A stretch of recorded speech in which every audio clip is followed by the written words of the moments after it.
সুপ্রিয় শিক্ষার্থীবৃন্দ, কেসিপিএসসির অনলাইন ক্লাসের পক্ষ থেকে আশা করি তোমরা যে যেখানে আছো ভালো আছো, সুস্থ আছো। আজ আমি তোমাদের দশম শ্রেণীর জন্য রসায়ন বিজ্ঞানের একাদশ অধ্যায় থেকে অর্থাৎ জীবাশ্ম জ্বালানি থেকে তোমাদের ক্লাসটি নেব। প্রথমে আমরা জেনে নেই আজকের ক্লাসের শিখন ফলগুলো কী কী। প্রথমে আমরা জানব অ্যালকিন কি। অ্যালকিনের দুটি প্রস্তুত প্রণালী, একটি হচ্ছে অ্যালকাইল হ্যালাইড হতে, অপরটি হচ্ছে অ্যালকোহল হতে। তারপর আমরা জানব ওলিফিন কি। অ্যালকিন হতে কিভাবে অ্যালকেন পাওয়া যায়, অ্যালকিন হতে কিভাবে অ্যালকোহল পাওয়া যায়, ইথিনের অসম্পৃক্ততা কিভাবে পরীক্ষা করা যায়। তারপর জানব বিয়ার পরীক্ষাটি কি, মনোমার, পলিমার ও পলিমারকরণ বিক্রিয়া কি বা কাকে বলে। আরও জানব অ্যালকাইন কি, অ্যালকাইনের প্রস্তুতির বিক্রিয়া। সর্বশেষ শিখব আমরা আজকের পাঠ থেকে ইথাইন হতে কিভাবে ইথেন ও ইথানল বা ইথাইল অ্যালডিহাইড পাওয়া যায়। সর্বশেষ থাকবে তোমাদের জন্য একটি বাড়ির কাজ। তাহলে আমরা প্রথমে শুরু করি অ্যালকিন কি। পূর্বের ক্লাসগুলো থেকেও আমি প্রথমে অ্যালকেন, অ্যালকিন, অ্যালকাইন, অ্যালকাইলমূলক এগুলো সম্পর্কে একটা ধারণা দিয়েছিলাম। তারই ধারাবাহিকতায় আজকে আমরা অ্যালকিনটিকে আলাদা করে তোমাদের পড়াচ্ছি। এখানে আমি একটি যৌগ লিখলাম, যৌগটি হচ্ছে বিউটিন। বিউটিন যৌগ। এখানে একটি দ্বিবন্ধন আছে, অর্থাৎ কার্বন কার্বন দ্বিবন্ধন। তাহলে অ্যালকিনের যদি সংজ্ঞা বলি তাহলে আমরা বলবো যেসব হাইড্রোকার্বন যৌগের কার্বন শিকলে কমপক্ষে একটি কার্বন কার্বন দ্বিবন্ধন বিদ্যমান থাকে সেসব হাইড্রোকার্বন যৌগগুলিকে অ্যালকিন বলা হয়। আবারও বলছি, যেসব হাইড্রোকার্বন যৌগের কার্বন শিকলে অন্ততপক্ষে একটি কার্বন কার্বন দ্বিবন্ধন বিদ্যমান থাকে সেসব যৌগগুলিকে অ্যালকিন বলা হয়। যেমন এখানে আছে বিউটিন, আরও হতে পারে ইথিন, প্রোপিন, পেন্টিন, হেক্সিন ইত্যাদি হচ্ছে অ্যালকিন। এবার আসা যাক আমরা অ্যালকিনের প্রস্তুত প্রণালী। আমরা এখানে দুটি প্রস্তুত প্রণালী বিক্রিয়া তোমাদেরকে দেখাচ্ছি। একটি হচ্ছে অ্যালকাইল হ্যালাইড হতে, যেমন একটি যৌগ আমি এখানে লিখলাম ইথাইল ক্লোরাইড বা ক্লোরো ইথেন। এই যৌগটি হচ্ছে একটি অ্যালকাইল হ্যালাইড। তাহলে এখানে আমরা শিক্ষার্থীবৃন্দ জেনে নেই অ্যালকাইল হ্যালাইড কাকে বলে। খুব সহজ করেই বলছি, তোমাদের বোঝার জন্য দুটি বিক্রিয়া লিখে রাখলাম এখানে।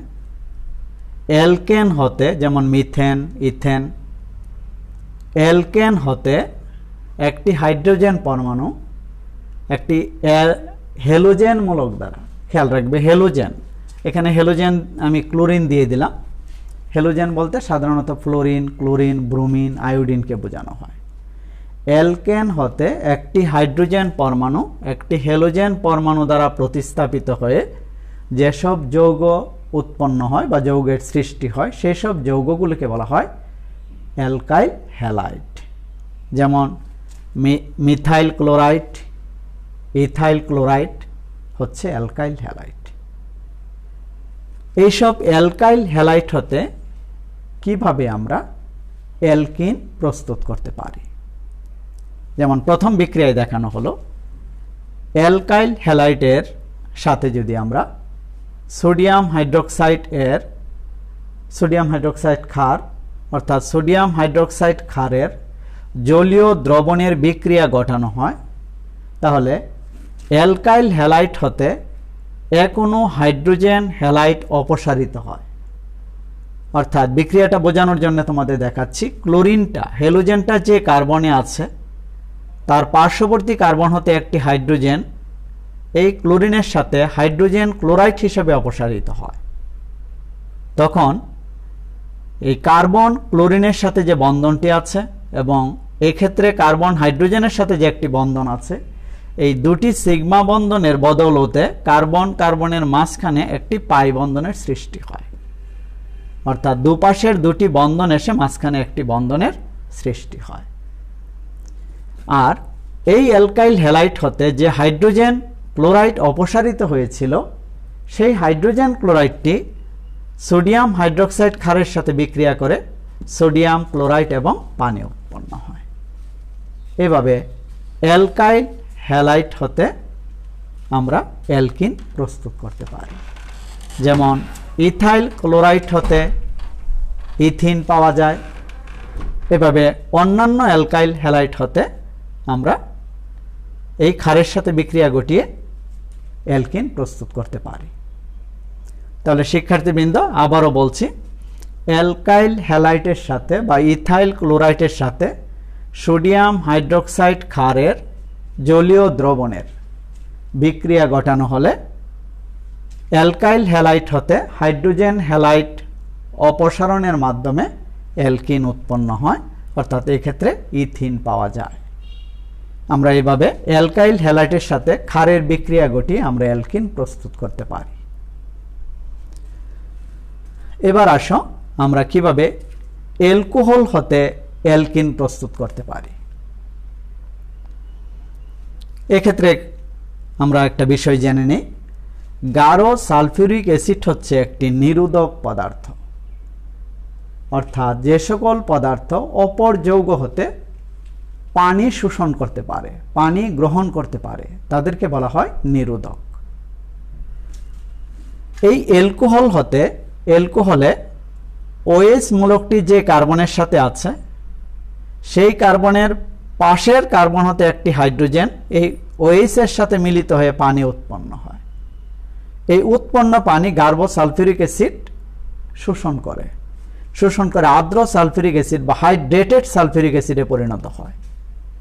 আর এই অ্যালকোহলের কার্বন অক্সিজেনের মধ্যে যে বন্ধন আছে এবং প্রথম কার্বনের কার্বন এবং হাইড্রোজেনের মধ্যে যে বন্ধন আছে, এই দুটি বন্ধন মাঝখানে যে একটি দ্বিবন্ধনের সৃষ্টি করে, কার্বন কার্বন দ্বিবন্ধনের সৃষ্টি হয়।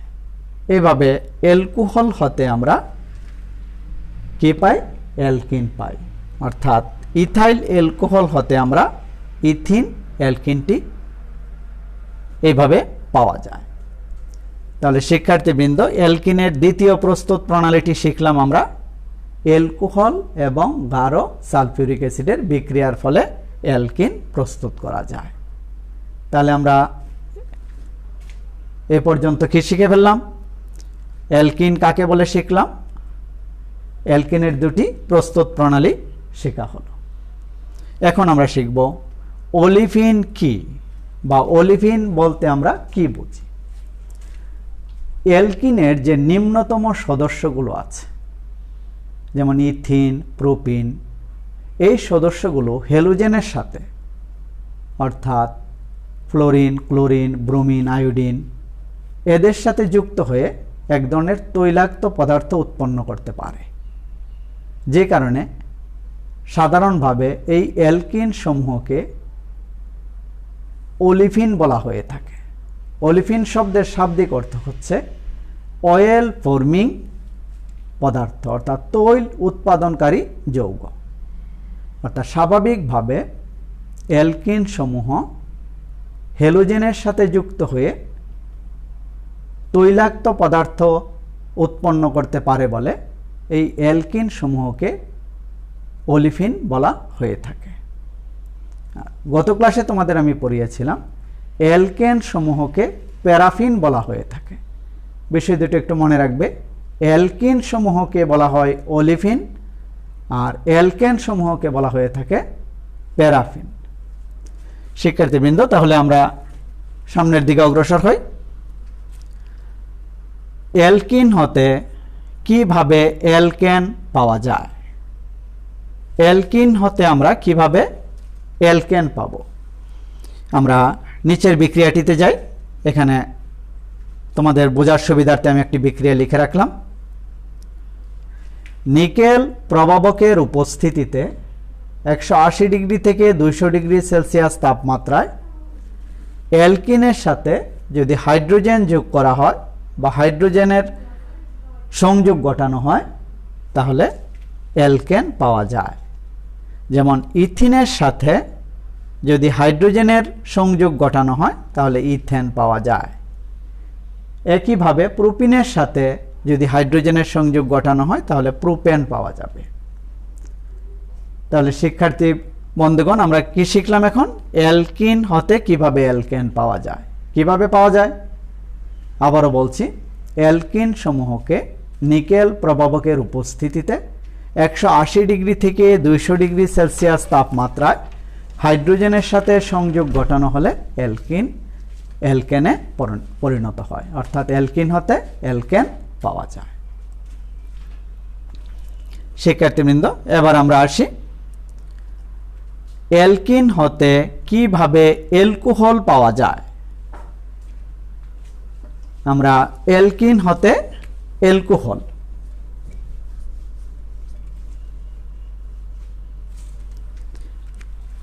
আমরা অ্যালকোহল কাকে বলে প্রথমেই আমরা একটু জেনে নেই। এর আগেও আমি অ্যালকোহল সম্পর্কে পড়িয়েছিলাম। যে সকল জৈব যৌগে একযোজী হাইড্রোক্সিল মূলক বা অ্যালকোহলিক মূলক বিদ্যমান থাকে সেসব যৌগকে অ্যালকোহল বলা হয়ে থাকে। আবার যদি অন্যভাবে বলি তাহলে অ্যালকেন হতে যদি একটি হাইড্রোজেন পরমাণু একটি হাইড্রোক্সিল মূলক দ্বারা প্রতিস্থাপিত হয় তাহলে সেই প্রতিস্থাপিত যৌগগুলিকে বলা হয় অ্যালকোহল। তাহলে আমরা অ্যালকিন হতে কিভাবে অ্যালকোহল প্রস্তুত করা যায় তা আমরা একটা বিক্রিয়া এখানে দেখালাম তোমাদের বোঝার সুবিধার্থে। এখন আমি বলছি, শুনে নাও। উচ্চ তাপমাত্রা এবং চাপে ফসফরিক অ্যাসিডের প্রভাবকের উপস্থিতিতে H3PO4, ফসফরিক অ্যাসিডটা হচ্ছে H3PO4, অর্থাৎ উচ্চ তাপমাত্রা এবং চাপে ফসফরিক অ্যাসিড প্রভাবকের উপস্থিতিতে অ্যালকিন সমূহকে যদি আর্দ্র বিশ্লেষণ করা হয় বা পানির সাথে বিক্রিয়া ঘটানো হয় তাহলে অ্যালকিন হতে অ্যালকোহল উৎপন্ন হয়। এক্ষেত্রে পানি যখন বিক্রিয়ায় অংশ নেয় অ্যালকিনের সাথে হাইড্রোজেন এবং হাইড্রোক্সিল আয়ন হিসাবে বিক্রিয়ায় অংশ নেবে। হাইড্রোক্সিল অংশটি অ্যালকিনের এক পাশে যুক্ত হয় আর হাইড্রোক্সিল অংশটি যে কার্বনের সাথে যুক্ত হয় তার পার্শ্ববর্তী কার্বনে, দ্বিবন্ধনের পার্শ্ববর্তী কার্বনে পানির হাইড্রোজেন অংশটি যুক্ত হয়।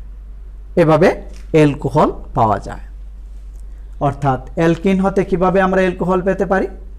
উচ্চ তাপমাত্রা এবং চাপে অ্যালকিনের সাথে ফসফরিক অ্যাসিড প্রভাবকের উপস্থিতিতে যদি পানি যোগ করা হয় বা আর্দ্র বিশ্লেষণ করা হয় তাহলে আমরা অ্যালকোহল পেতে পারি। তাহলে শিক্ষার্থীবৃন্দ, এতক্ষণ আমরা অ্যালকিন সম্পর্কে বিভিন্ন কিছু শিখলাম। এখন আমরা শিখব অ্যালকিন হচ্ছে একটি অসম্পৃক্ত যৌগ। অ্যালকিন বলতে আমরা একটা সাধারণ অ্যালকিন মানে ইথিন। তো ইথিন যে একটি অসম্পৃক্ত যৌগ তা আমরা কিভাবে পরীক্ষা করব বা প্রমাণ করব? সাধারণ প্রশ্ন হিসেবে ভেবে থাকে অ্যালকিনের অসম্পৃক্ততা কিভাবে পরীক্ষা করা যায়। যে কোনো একটি অ্যালকিন দিয়েও থাকতে পারে, ইথিন বা প্রোপিন, এটি একটি অসম্পৃক্ত যৌগ, বিক্রিয়ার সাহায্যে দেখাও বা কিভাবে এটি তার অসম্পৃক্ততা পরীক্ষা করা যায়। আমরা বিক্রিয়ার সাহায্যে তা ব্যাখ্যা করছি।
শিক্ষার্থীবৃন্দ লক্ষ্য করো, অ্যালকিন সমূহকে যদি ব্রোমিনের, এই ব্রোমিন একটি দ্রবণ, এখানে ব্রোমিনের বর্ণটি হচ্ছে দ্রবণের লাল বর্ণের দ্রবণ।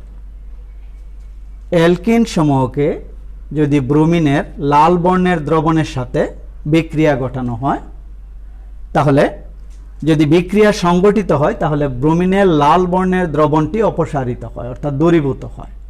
ব্রোমিনের লাল বর্ণের দ্রবণটি বর্ণহীন হয়ে যায়, দ্রবণটির বর্ণ দূরীভূত হয় বা অপসারিত হয়। যে যৌগটা উৎপন্ন হয় সে যৌগটি হচ্ছে 1,2-ডাইব্রোমো ইথেন, অথবা শুধু ডাইব্রোমো ইথেন বললেও চলবে। অর্থাৎ ডাইব্রোমো ইথেনের বর্ণহীন দ্রবণ পাওয়া যায়। অ্যালকিনের বা ইথিনের অসম্পৃক্ততা নির্ণয়ের জন্য ব্রোমিনের লাল বর্ণের দ্রবণ ব্যবহার করা হয়ে থাকে। অর্থাৎ ব্রোমিনের লাল বর্ণের দ্রবণের সাহায্যে অ্যালকিনের অসম্পৃক্ততা বা ইথিন একটি অসম্পৃক্ত যৌগ তার প্রমাণ করা যায় বা তা ব্যাখ্যা করা যায়। কিভাবে যায়? যদি যৌগটি ব্রোমিনের লাল বর্ণের দ্রবণের সাথে বিক্রিয়া করে এবং বিক্রিয়ার ফলে যদি ব্রোমিনের লাল বর্ণ দূরীভূত হয়ে যায় বা চলে যায়, তাহলে বোঝা যাবে যৌগটি অসম্পৃক্ত। আর যদি বিক্রিয়া না ঘটে, ব্রোমিনের লাল বর্ণের দ্রবণ যদি অপরিবর্তিত থাকে, তাহলে বোঝা যাবে যৌগটি সম্পৃক্ত। এভাবে ব্রোমিন দ্রবণ পরীক্ষার সাহায্যে অ্যালকিনের অসম্পৃক্ততা পরীক্ষা করা যায় বা যে কোনো অসম্পৃক্ত যৌগের অসম্পৃক্ততা নির্ণয় করা যায়। এবার আমরা যাব বেয়ার পরীক্ষাটি কি, অর্থাৎ বেয়ার পরীক্ষার মাধ্যমে আমরা কি প্রমাণ করতে পারি। শিক্ষার্থীবৃন্দ, এই ক্ষেত্রে যেমন আমি বিক্রিয়া দেখালাম ব্রোমিনের লাল বর্ণের দ্রবণের সাহায্যে অ্যালকিনের অসম্পৃক্ততা নির্ণয় করা যায়, ঠিক একইভাবে বেয়ার পরীক্ষাটির সাহায্যেও অ্যালকিনের অসম্পৃক্ততা নির্ণয় করা যায়। সেই পরীক্ষাটি কি? আগে বিক্রিয়াটি দেখে নিই, তারপর আমি বর্ণনা দিচ্ছি।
শিক্ষার্থীবৃন্দ, বেয়ার পরীক্ষাটি কি? বেয়ার পরীক্ষার সাহায্যে আমরা জৈব যৌগের অসম্পৃক্ততা নির্ণয় করতে পারি। তাহলে যদি শুধু থাকে বেয়ার পরীক্ষাটি কি সংজ্ঞা তোমাদের কাছে চাওয়া হয়, তাহলে আমরা লিখব এভাবে: পটাশিয়াম পারম্যাঙ্গানেটের ক্ষারীয় গোলাপি বর্ণের দ্রবণের সাহায্যে, পটাশিয়াম পারম্যাঙ্গানেটের ক্ষারীয় গোলাপি বর্ণের দ্রবণের সাহায্যে অ্যালকিনের অসম্পৃক্ততা নির্ণয়ের পরীক্ষাটিকে বেয়ার পরীক্ষা বলা হয়।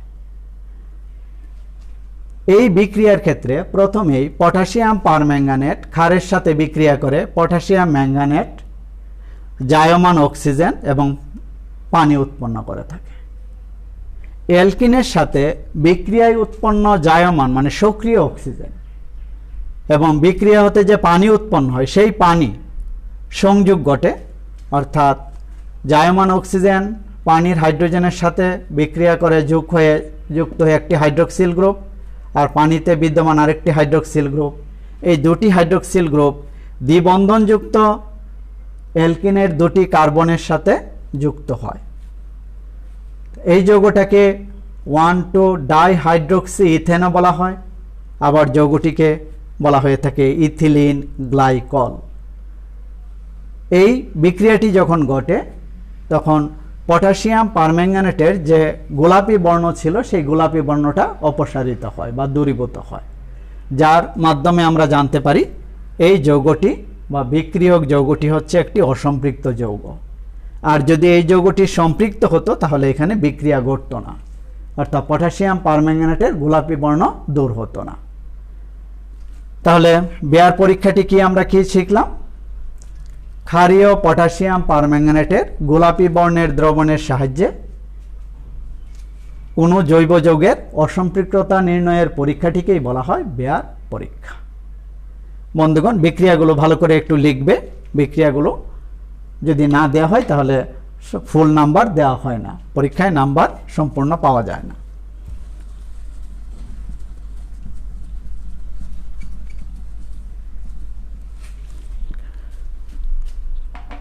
শিক্ষার্থীবৃন্দ, এবার আমরা আসি মনোমার, পলিমার ও পলিমারকরণ বিক্রিয়া কাকে বলে। এই তিনটি বিষয়ই একটি বিক্রিয়ার সাহায্যে দেখানো যায়।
শিক্ষার্থীবৃন্দ, বিক্রিয়াটা লক্ষ্য করো। উচ্চ তাপ ও চাপে বা উপযুক্ত তাপমাত্রা এবং চাপে অক্সিজেনের উপস্থিতিতে একই যৌগের অনেকগুলো অণু বা অসংখ্য অণু পরস্পর যুক্ত হয়ে যখন উচ্চ আণবিক ভর বিশিষ্ট একটি বৃহৎ অণু গঠন করে, তখন বৃহৎ অণু বিশিষ্ট যে যৌগের সৃষ্টি হয় তাকে বলা হয় পলিমার। অপরদিকে যে বিক্রিয়ক একক অণু বিক্রিয়ায় অংশ নিয়েছিল, একক অণু বা ক্ষুদ্র অণু, তাকে বলা হয় মনোমার। আর সমস্ত বিক্রিয়াটিকে বা প্রক্রিয়াটিকে বলা হয় পলিমারকরণ বিক্রিয়া। তাহলে এই বিক্রিয়ায় ইথিন একক অণু বা ক্ষুদ্র অণু, এটি হচ্ছে মনোমার। পলিথিন এন সংখ্যক ইথিন পরস্পরের সাথে যুক্ত হয়ে পলিথিন নামক একটি পলিমার গঠন করে। এখানে পলিথিন হচ্ছে পলিমার, পলিথিন হচ্ছে পলিমার, ইথিন হচ্ছে মনোমার। আর ইথিন থেকে পলিথিন প্রস্তুতির যে বিক্রিয়া, সেই বিক্রিয়াটি হচ্ছে পলিমারকরণ বিক্রিয়া।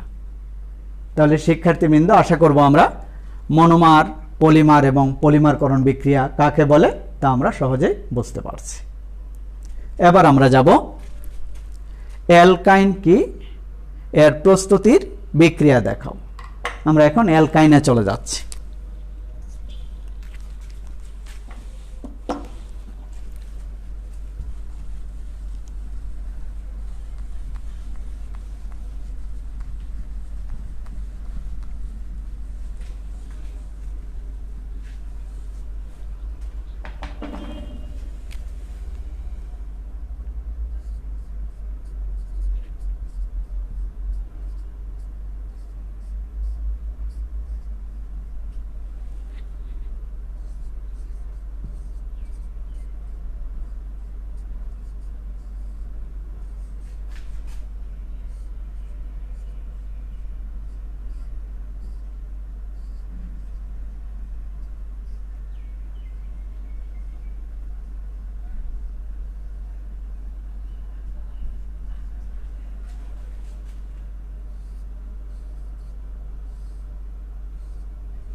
শিক্ষার্থীবৃন্দ, আমরা এখন শিখব অ্যালকাইন কি, এর প্রস্তুতির বিক্রিয়া।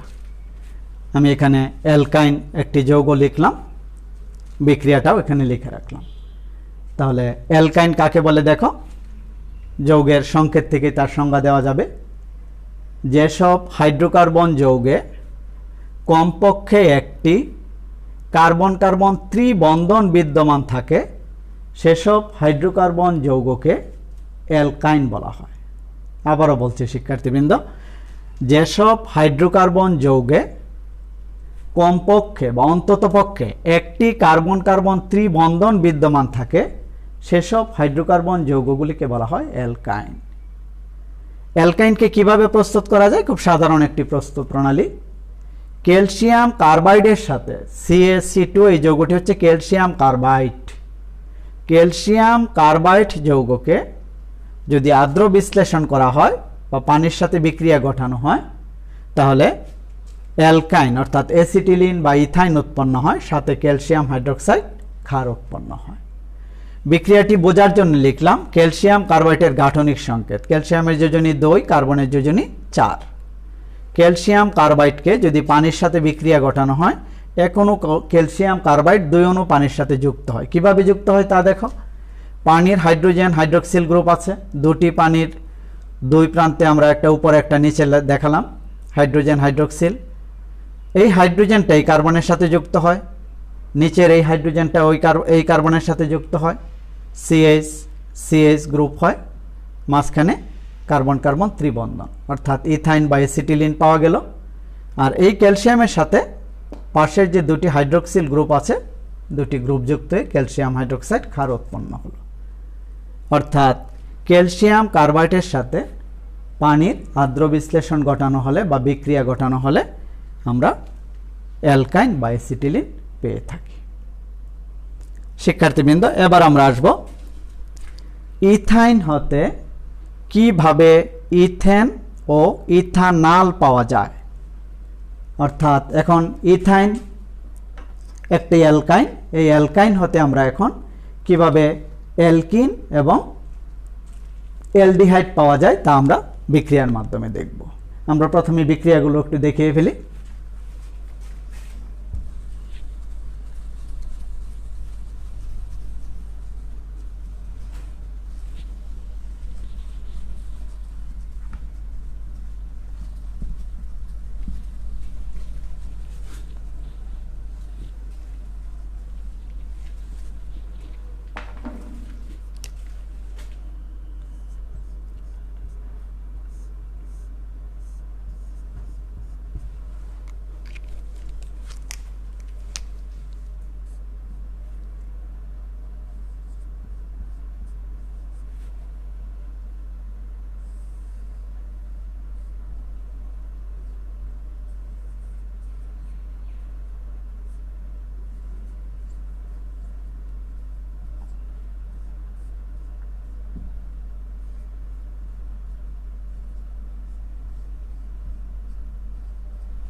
শিক্ষার্থীবৃন্দ লক্ষ্য করো, আমরা অ্যালকাইন বা ইথাইন হতে আমরা অ্যালকেন বা ইথেন প্রস্তুত করব।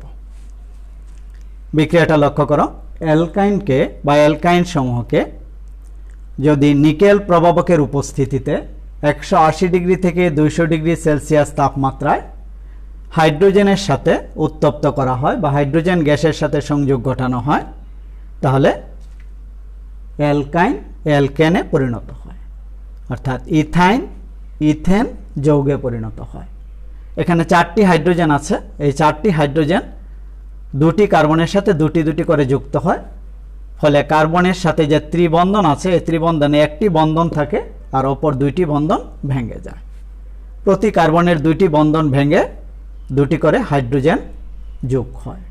এভাবে অ্যালকাইন থেকে অ্যালকেন যৌগ পাওয়া যায়। তাহলে বিক্রিয়াটা কিভাবে আমরা মনে রাখব? নিকেল প্রভাবকের উপস্থিতিতে 180 ডিগ্রি থেকে 200 ডিগ্রি সেলসিয়াস তাপমাত্রায় অ্যালকাইনের সাথে বা ইথাইনের সাথে যদি হাইড্রোজেনের সংযোগ ঘটানো হয়, তাহলে অ্যালকেন বা ইথেন পাওয়া যায়, ইথাইন থেকে ইথেন পাওয়া যায়। এভাবে আমরা অ্যালকাইন থেকে অ্যালকেন পেতে পারি। দ্বিতীয় বিক্রিয়ায় আমরা অ্যালকাইন থেকে কিভাবে অ্যালডিহাইড অর্থাৎ ইথাইন থেকে কিভাবে ইথানল বা ইথাইল অ্যালডিহাইড পাওয়া যায়। খুব সহজ বিক্রিয়া। অ্যালকাইন সমূহকে যদি 80 ডিগ্রি সেলসিয়াস তাপমাত্রায় 20% সালফিউরিক অ্যাসিড এবং 2% মার্কিউরিক সালফেট 20% সালফিউরিক অ্যাসিড এবং 2% মার্কিউরিক সালফেটের সাথে আর্দ্র বিশ্লেষণ করা হয় বা বিক্রিয়া ঘটানো হয়, তাহলে অ্যালকাইন পানির সাথে যুক্ত হয়ে অ্যালডিহাইডে পরিণত হয়। এক্ষেত্রে ইথাইন ইথানল বা ইথাইল অ্যালডিহাইডে পরিণত হয়। বিক্রিয়াটা কিভাবে ঘটে দেখো। পানির যে 2টি হাইড্রোজেন আছে এই 2টি হাইড্রোজেন অ্যালকাইনের প্রথম কার্বনের সাথে 2টি হাইড্রোজেন যুক্ত হয়, CH3 মূলক গঠন করে, আর অক্সিজেনটা দ্বিতীয় কার্বনের সাথে যুক্ত হয়ে অ্যালডিহাইড মূলকে পরিণত হয়, অর্থাৎ অ্যালডিহাইড মূলক CHO মূলকে পরিণত হয়। এভাবে অ্যালকাইন থেকে আমরা অ্যালডিহাইড পেতে পারি বা ইথাইন থেকে আমরা ইথানল বা ইথাইল অ্যালডিহাইড যৌগ পেতে পারি। শিক্ষার্থীবৃন্দ, এই পর্যন্তই ছিল আমাদের আজকের পড়া। এর উপর ভিত্তি করে আমি তোমাদের জন্য একটি বাড়ির কাজ দিচ্ছি। তোমরা বাড়ির কাজটি লিখে রাখবে, পরবর্তীতে আমাকে দেখাবে।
শিক্ষার্থীবৃন্দ, একটি বাড়ির কাজ দিলাম।